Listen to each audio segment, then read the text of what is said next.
बुद्धा के नाम से प्रसिद्ध गौतम बुद्ध का नाम तो सभी जानते हैं, जो एक स्पिरिचुअल लीडर थे और जिन्होंने 5वीं-6वीं शताब्दी ईसा पूर्व बौद्ध धर्म की स्थापना की।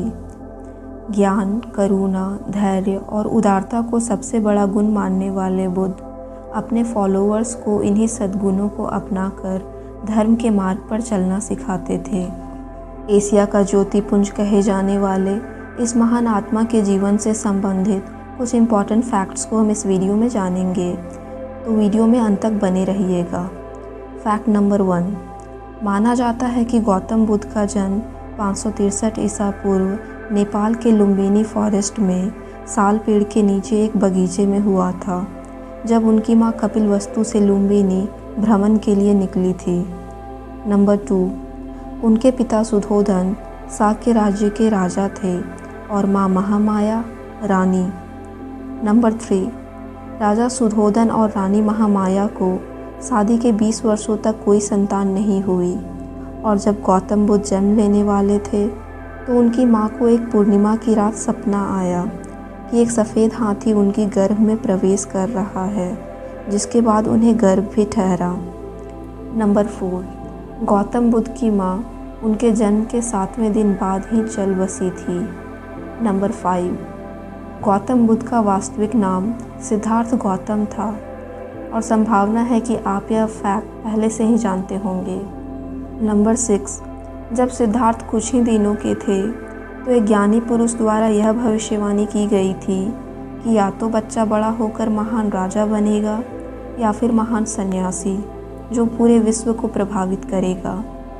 नंबर 7, उनके पिता चाहते थे कि सिद्धार्थ बड़ा होकर उनकी विरासत संभाले और एक महान राजा बने, इसलिए उन्होंने हर एक चीज़ जो सिद्धार्थ को सन्यास के पथ पर जाने से रोक सकती थी किया। उन्होंने पत्नी महामाया की मृत्यु के बाद उनकी छोटी बहन प्रजापति गौतमी से शादी की ताकि सिद्धार्थ को सगी माँ जैसा ही प्यार मिल सके। उन्होंने राज्य से गरीब, बीमार और वृद्ध लोगों को अलग रखवाया ताकि सिद्धार्थ जीवन के इन दुखित पहलुओं से दूर रहे। उन्होंने हमेशा सिद्धार्थ को राजघराने के 4 दीवारी में ही रखा और बड़े होने के बाद राजकुमारी यशोधरा से विवाह भी कराया, जिनके साथ उनका एक पुत्र राहुल हुआ। नंबर 8, राजकुमारी यशोधरा उनकी पैटर्नल फर्स्ट कज़िन थी। नंबर 9, एक दिन जब सिद्धार्थ अपने राज्य के भ्रमण पर निकले तो उन्होंने एक बूढ़े व्यक्ति, एक बीमार व्यक्ति, एक शव यात्रा और एक सन्यासी को देखा। जीवन के जिन पहलुओं से उन्हें अब तक अछूता रखा गया था से वह परिचित हुए। उन्होंने बूढ़े और बीमार व्यक्ति की पीड़ा को देखा। उन्होंने शव यात्रा में लोगों को रोते बिलखते और शोक मनाते देखा, जबकि सांसारिक जीवन से दूर सन्यासी के चेहरे पर उन्हें एक खुशी और संतोष की आभा दिखाई दी। तभी से सिद्धार्थ जीवन के असल सत्य को जानने के लिए इच्छुक हो गए।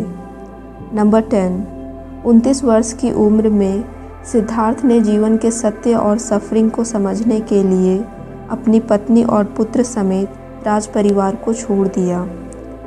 नंबर 11, अलार कलाम और उद्धक रामपुत्र उनके गुरु बने, जिससे सिद्धार्थ ने योग साधना और समाधि लगाना सीखा, लेकिन बाद में उन्हें इससे संतोष नहीं हुआ और वह खुद से ही तपस्या करने लगे।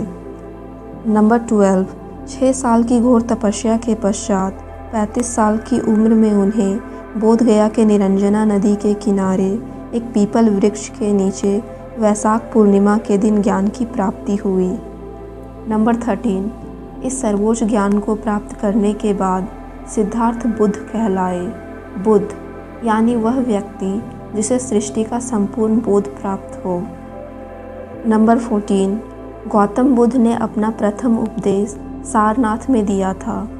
नंबर 15, जीवन का परम सत्य जानने और परम मुक्ति का द्वार खोजने के बाद बुद्ध ने बौद्ध संघ की स्थापना की, जिसमें शुरुआती वर्षों में केवल पुरुषों को ही जुड़ने की अनुमति थी, स्त्रियों को नहीं।